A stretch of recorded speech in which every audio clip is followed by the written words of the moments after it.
강선우 의원의 진술이 이제 조금씩 전해지고 있습니다. 경찰에서 수사를 받았던 과정에서 나왔던 얘기들이 전해지고 있는데 좀 황당하고 이해가 되지 않는 대목들도 많다고 합니다. 함께 보시죠.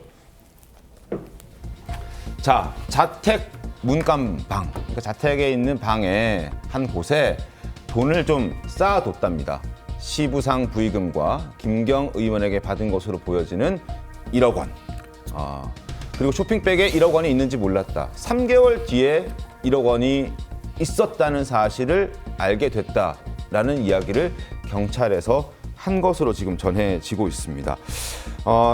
2022년 1월 달에 서울에 있는 하얏트 호텔에서 커피숍에서 돈을 받았고 그것을 자신의 차량에 싣고 갔고 집에 갖다 놨는데 그 받은 이후로 3개월 동안 그 가방을 열어보지 않았다라는 이야기가 되는 거거든요. 이게 일반적인가요? 어떻습니까?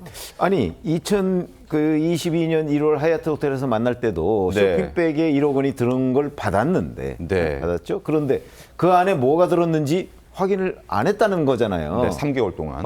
왜냐하면 그해 6월에 지방선거가 있습니다. 네. 그 지방선거 출마를 하려고 하는 그 후보자한테 뭔가를 받았어요. 쇼핑백을. 네. 그런데 그거를 확인 안 하고 그냥 집에 갖다 쌓아둔다는 게 우선 말이 안 되고, 그다음에 집에 갖다 놨을 때 그거를 이제 본인이 갖다 놨는지 아니면 그 보좌관, 남보좌관이라는 사람이 갖다 놨는지 모르겠으나 갖다 놨고, 그런데 그거를 남보좌관이 그해 4월 20일에 네. 이제 김경이 그 자기 공천 안 주면은 기자회견한다 뭐 이런 얘기를 했다는 보고를 강선우 의원한테 하니까 그때서야 알았다. 그게 돈이구나 하는 네. 거를. 근데 이제 그러면 3개월 동안 자기 집 문간방에 1억 원이 있었고, 그다음에 그 시부상을 뭐 3월에 당했다는 거 아니에요? 그러면 그때 또 거기에 받은 돈까지 있으면 그거는 비밀금고도 아니고 비밀금고방이 되는 셈이죠. 그런 셈이 되는 거죠. 그럼 거기에 현금이 저거 두 가지만 해도 적어도 몇 억 정도가 있었다는 얘기다. 이제 이렇게 되는데 상식적이지 않죠.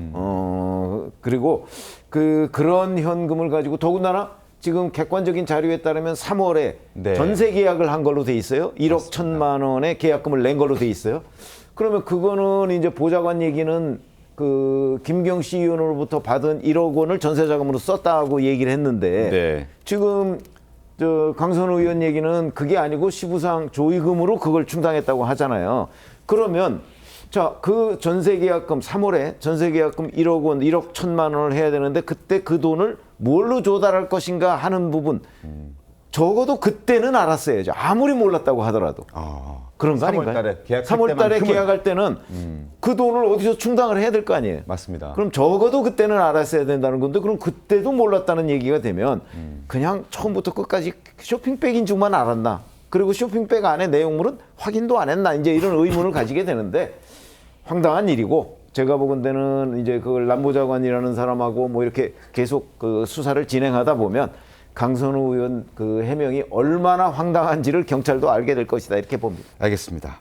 자, 1억 원이 전세 자금으로 쓰였다는 그 보좌관의 진술도 경찰은 확보한 상황인데 강선우 의원이 출석했을 때 기자들이 관련 질문들을 엄청 많이 했습니다. 그러나 답하지 않았습니다. 그 장면 잠깐 보시죠. 이런 일로 국민께 심려를 끼쳐드린 점 다시 한번 진심으로 죄송합니다. 남아있는 수사에도 지금처럼 최선을 다해서 성실하게 사실대로 임하겠습니다. 1억 원 전세 자금으로 쓰신 거 맞아요? 공천 됐는데 지방선거 돈은 앞두고- 왜 돌려주신 건가요? 자, 1억 원을 받았고 그 돈으로 전세 계약금을 냈다라고 보좌관은 얘기하고 있고 김경 씨 의원에게도 그래서 강선우 의원이 굉장히 고마워한다라는 얘기까지 전했다고 경찰 수사 과정에서 이들은 진술했다고 하는데 강선우 의원은 그 돈이 아니다라고 얘기하고 있습니다. 화면 함께 보시죠. 남 보좌관이 우리 집을 드나들면서 지역일을 봐줬다. 그리고 전세 계약금도 남 씨가 대리로 해줬다라고 하면서 시부상 그 부의금으로 전세 계약금을 냈다라는 겁니다. 강선우 의원은 김경 씨 의원에게 받은 돈으로 그게 돈인지도 몰랐고 그걸로 전세금을 낸 게 아니라 자신의 시부상 부의금으로 냈다는 것이고 그리고 여기서도 좀 이해가 잘 안 가는 것이 계약금 1억 원에 1억 1천만 원입니다. 엄청난 거금이잖아요. 이 거금을 이제 처리하는 과정에서도 본인이 직접 하지 않고 보좌관을 시켰다는 거거든요. 여선홍 위원님, 그 자신의 집에 있는 돈들이 모여 있다고 하는 그 문간방에 남 보좌관을 보내서 거기에서 남보좌관 돈 좀 가져가서 계약금 좀 내주세요. 이렇게 시켰다는 거잖아요. 그러니까 이제 선거 때 우리가 네. 이제 선거 사무실 계약하고 이런 것들은 보좌관이나 선거 사무장이 충분히 할 수 있죠. 그리고 그것들은 어쨌든 이제 다 선관위한테 신고를 하기 때문에 뭐 그런 종류의 뭐 보증금들은 보좌관들이 할 수가 있는데 본인의 자택에 이 전세금을 보좌관한테 시키는 거는 사실 흔한 일은 아니고 이 남 보좌관이 이른바 이제 강선우 의원의 변기 사건 때 그 변기를 이렇게 고쳐줬다 이렇게 갑질 논란이 있었던 그 보좌관이거든요. 네. 그러니까 사실 이 보좌관한테 이렇게 뭐 사실은 일상적이지 않은 일들을 많이 시켰던 것 같고요. 저는 근데 이 관련해 가지고는 이슈가 약간은 조금 어떻게 보면 클리어한 게 이제 국회의원들 같은 경우에는 재산 신고를 하잖아요. 네. 그러니까 현금을 받았다고 하는 거는 이제 캐시 같은 경우에는 아마 본인이 신고를 안 하면은 재산 신고에 안 드러나는데 이게 아마 전세권을 설정을 하면서 자산으로 잡혔다고 이제 보여지거든요. 자산으로 잡히면은 갑자기 없던 자금이 늘어나면은 여기에 대해서 옆에 비고란에다가 무슨 뭐 어떻게 돈이 벌었다, 수입이다, 아니면 뭐다 이렇게 이제 출처를 분명하게 적어야 되기 때문에 아마 경찰이 이 재산 신고랑 그 강선우 의원의 뭐 재산 관련된 이 현황들을 쭉 보면은 이게 갑자기 들어온 돈이다, 뭐 부의금이다 이런 것도 쉽게 판단할 수 있습니다. 그래서 아마 경찰은 이 부분 관련해서는 오히려 조금 더 클리어하게 이걸 사건을 조금 수사를 빨리 진행시킬 수 있지 않을까 이런 생각이 듭니다. 김광삼 변호사님 어떻게 보십니까? 그런데 정치인들 특징이에요. 뇌물이나 정치 자금 받은 현금과 관련해서 물어보면 꼭 부의금 아니면 출판 기념에서 받았다고 얘기를 하거든요. 그런 얘기 자주 왜냐하면 이거 듣습니다. 추적하기 어려우니까. 네. 지난 이재명 정부의 어떤 청문회, 장관 청문회, 총리 청문회에서도 돈 얘기 나오면 다 부의금으로 받았다는 거 아닙니까? 부의금 아니면 축의금. 결과적으로 출처를 댈 수 없으면 출판 기념회나 뭐 부의금으로 하는 그러한 어떻게 보면 그게 정치인의 관련인지는 모르겠어요. 그런데 강선우 의원은 뭐 제가 볼 때는 좀 지원해도 좀 적당하게 그럴 수도 있겠구나 하고 지원해야 하는데 어떻게 1억 원이라는 돈을 쇼핑백에 받았는데 우리가 사실 뭐 저희도 다 마찬가지일 거예요. 누가 이제 쇼핑백에 선물을 하는 경우가 있죠. 네. 그 롤 케이크 같은 빵도 될 수 있고 뭐 다양할 수 그거 있죠. 받으면 다 확인하는 거 아닙니까? 뭔지? 그런데 더군다나 1억이라는 돈은요, 쇼핑백에 담으면 상당히 무겁습니다. 일반적인 그런 물건에 비해서. 근데 그걸 가지고 문간방에다 몇 개월 동안 방치했다는 거예요? 그러다가, 나중에야 그게 돈인지 알았다고. 이게 말인지 막걸리인지 잘 모르겠어요. 그래서 아마 머리는 엄청 쓴 것 같아요. 뭐 네. 부의금 받은 시점이랄지 이런 거 보고 그랬는데, 아니, 지금 그 남모 보좌관이 자기가 거짓말할 이유가 없잖아요.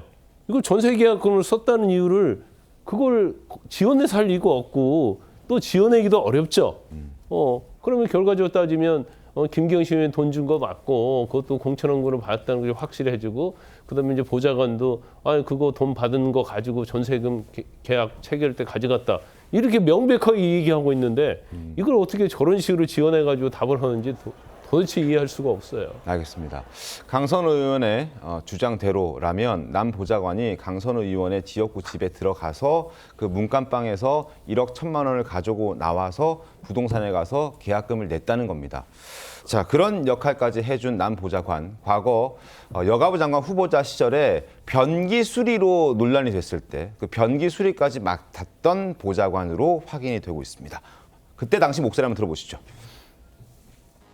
그 언론 보도에 나갔었던 비대 관련해서 조금 말씀을 올려도 될까요? 네네네. 예.